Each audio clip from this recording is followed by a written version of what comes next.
Hello Leo, ito na yung reading mo para sa buwan ng March. Alamin natin ano tong mga energies na posibleng paparating sa iyo ngayong March.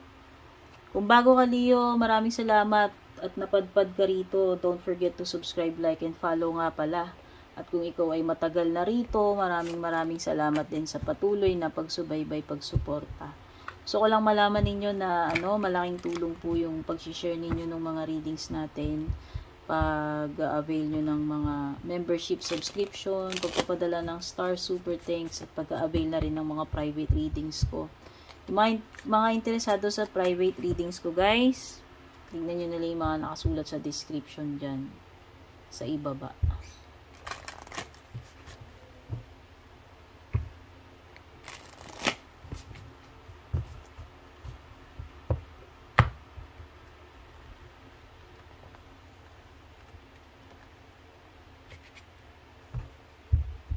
Ang daming nakaka-receive ng hope ngayong March, no? So, napaka ganda ng energy ng March siguro sa majority. Yun lang yung napansin ko. Kasi parang may pag-asa, may chances ngayong March sa collective Kasi ayan, no, sa'yo meron din. Kanina may mga naka-receive na rin yung hope na yan. So, para sa collective, March is a kind month para sa atin siguro, pangkalahatan. Kasi may pag-asa. Okay? So, meron ka ditong hope, mystery, and breaking free.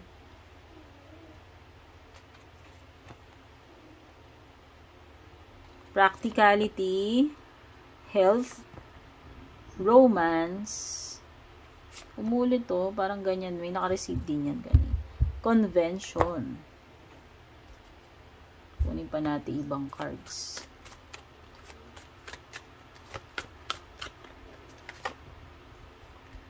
Happening now, o may timing ka dito, or confirmation card.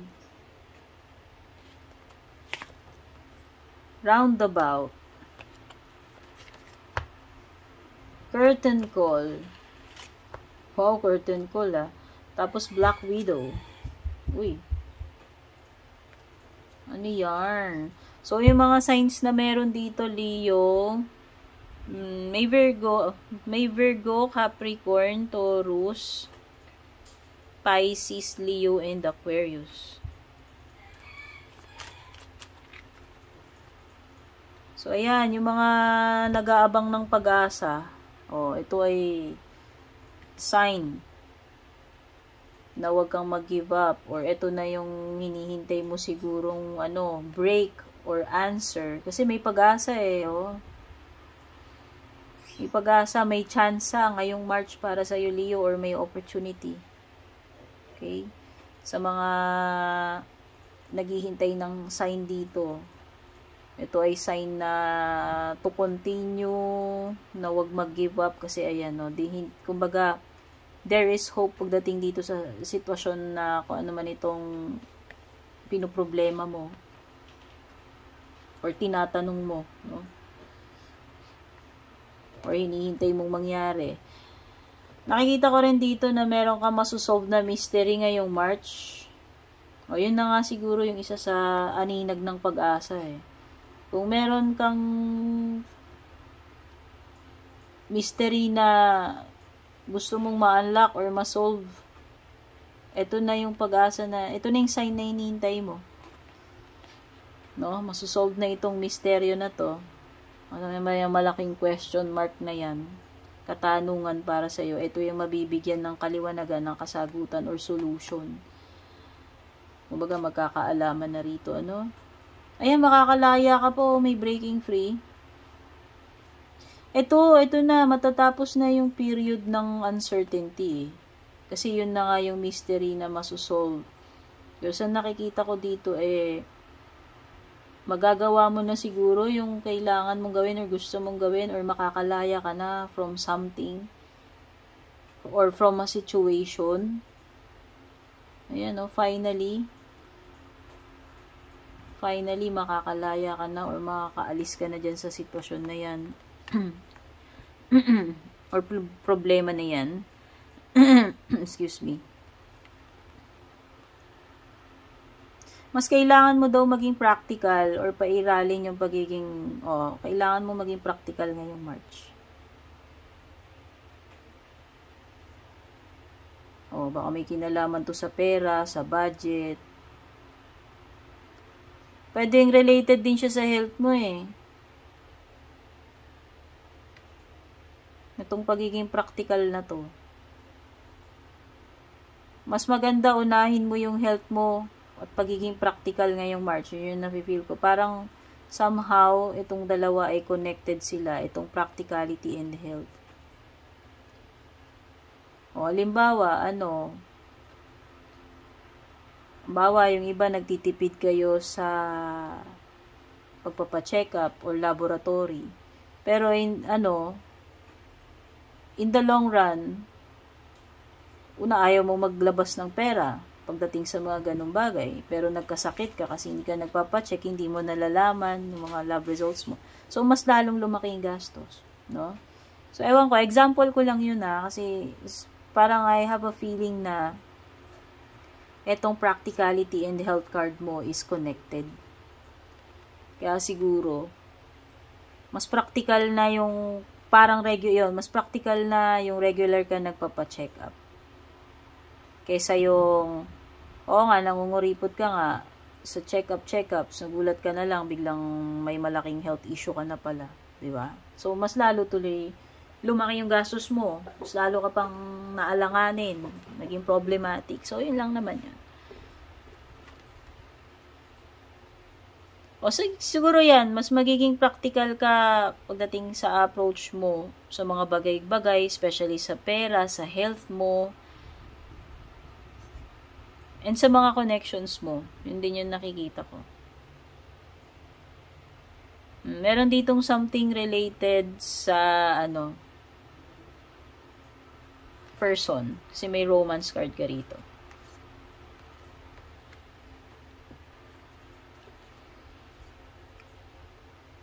So, yan. Pwedeng iba sa inyo dito maka-attract kayo ng, romantic na, connection. Magkaroon ng romantic connection ngayong March.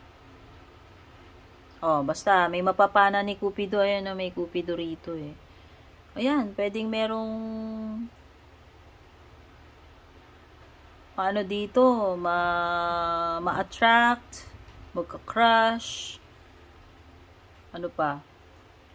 magkaroon ng mas malalim na connection, sabihin na natin. May ma-develop, ayan, may something na ma-develop sa inyo nitong person na to. Kasi may romantic eh. May romantic na offer, gesture, or yan, pwedeng date. Basta romantic encounter or pangyayari sa inyo nitong tao na to. Kung sino man yung mapapana ni Cupido na yan sa inyo. Meron din ditong something about morals and standards. Kumbaga, parang sumusunod ka doon sa kumbaga, pagsunod sa standards, ito ba ay acceptable? No? Pasok sa standards, yan. Parang may mga ganyang, charot-charot dito sa convention card mo. Okay? Kumbaga, pagiging modest or decent enough para pumasa doon sa mga standards or maging acceptable sa pangkalahatan, sa audience or sa sa mga tao, no? Maybe this is ikaw na ginagawa mo yung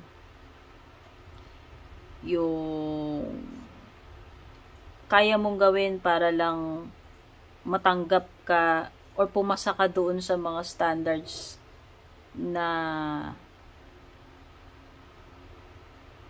dapat mong ma-meet para lang para lang maka-in ka dyan. Ewan ko kung ito ay may kinalaman sa ginagawa mo, sa trabaho mo, or kung ano man, no? Basta, meron something dyan na pag ano pag maintain or pagsunod dun sa standards So, meron ka rin ditong happening now. The situation or event in question is occurring right now. Merong mangyayari na ASAP. No, as in, mangyayari na ngayong March. Ano kaya to?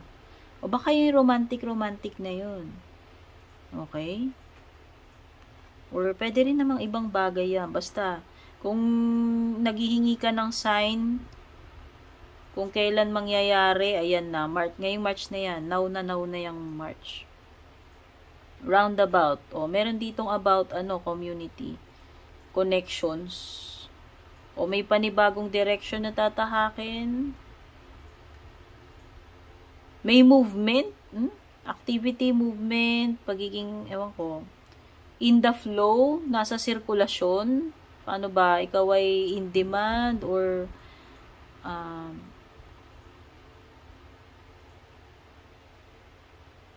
pagiging up to date or in the flow.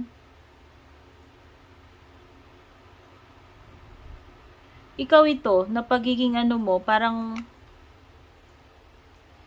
kumbaga something na relevant na parang patok na patok or nasa sirkulasyon.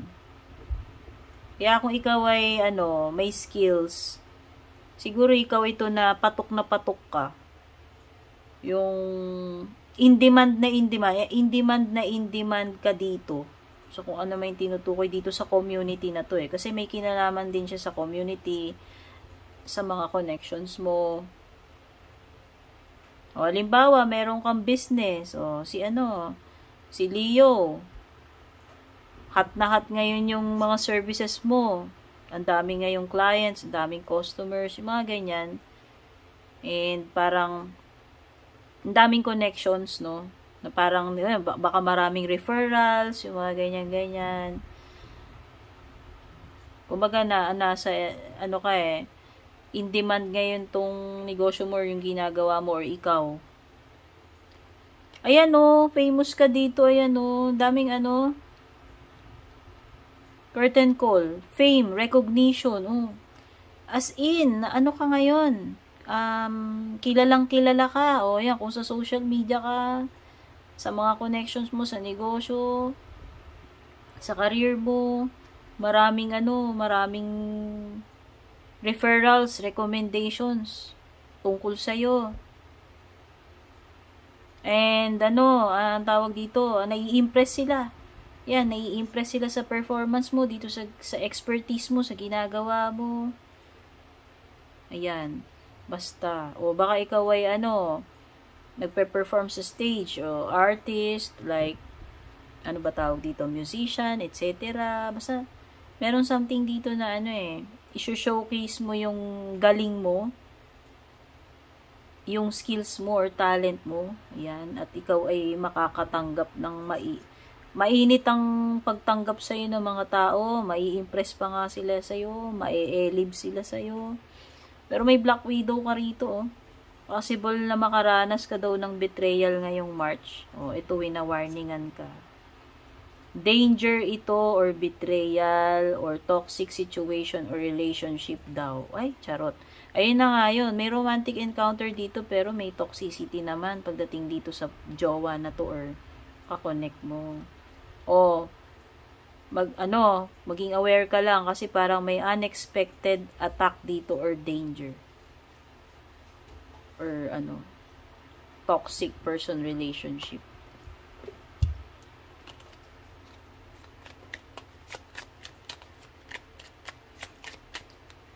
Siguro nga kasi patok na patok ka no? Pwedeng may mga ganyan, tatraydurin ka or ewan ko, hindi magandang intention sa'yo. Medyo meron ka rin major life change daw dito ngayong March. Time is right for major life changes. Yan. Kaya kung may mga gusto kang ayusin, baguhin sa buhay mo, itong March daw yung perfect time para dyan. Such as new lifestyle or kung gusto mong lumipat sa ibang lugar. Yan, may pag-iiba ng lokasyon at saka lifestyle eh. Okay? Health na. O, dalawa na yung card mo ng health, Leo. So, pay attention, ha? Ayan, ha? Ayan. Alam naman natin na basta may kinalaman sa health, lagi kong sinasabi sa inyo na ang doktor lang ang pupuntahan ninyo. Okay?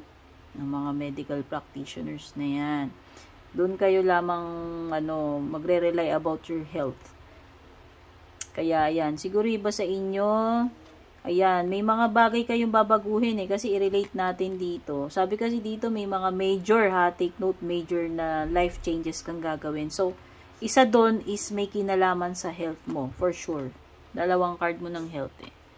So, siguro babaguhin mo na talaga yung mo, health habits mo ngayong March, no? Siguro ito na yon.